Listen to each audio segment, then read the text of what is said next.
Toa, toa o Aotearoa. Ka hui mai nei he ka hui toa. He tātai rākau te korikori. Ko te tuki a ngā rākau, a ngā tinana toa. Ko wai ka eke, ko wai ka toa. Ka mate, ka ora. It's the greatest honour to give a toa, you know, you're 100% every time you face him. You never underestimate someone. It's the worst thing that you could do. Either take him out or he's going to take you out. Kai konei, ngā momo tū katoa. Kai tēnā, tōnā ke momo. He whakapakari te tinana, kia rite mō ngā mahi. Aha koa he aha, aha koa ki hea. I'm expecting the worst challenge and the hardest fighter. Ngā piki, I should expect the unexpected. ngā heke. Just high intensity stuff, eh? He nui ngā wero kai mua I tēnei kā huitoa.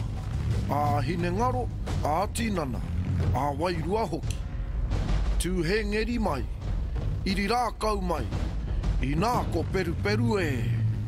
We're representing our tūpuna here, so yeah, you're representing your iwi and your own personal tūpuna, but also you're representing Māori. Me upoko pakaru.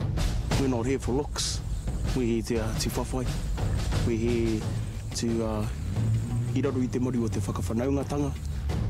Kāia te mahi. And I think just good positive exposure for Māoridom, you know, just to help encourage others to partake in a kaupapa like this. Nō reira mātaki mai rā, kia toa mō tēnei tau, ki ngā tuki ngā tātai rākau. E kite ai ngā ahua maha a te toa kairiri. He whakamātautau e rongo ai ngā toa ki te ngau kino a te wero nui. Mā waira e taurima, te marae, I waho nei. Mā wai hoki e riro ai, te taumata, toa o Aotearoa.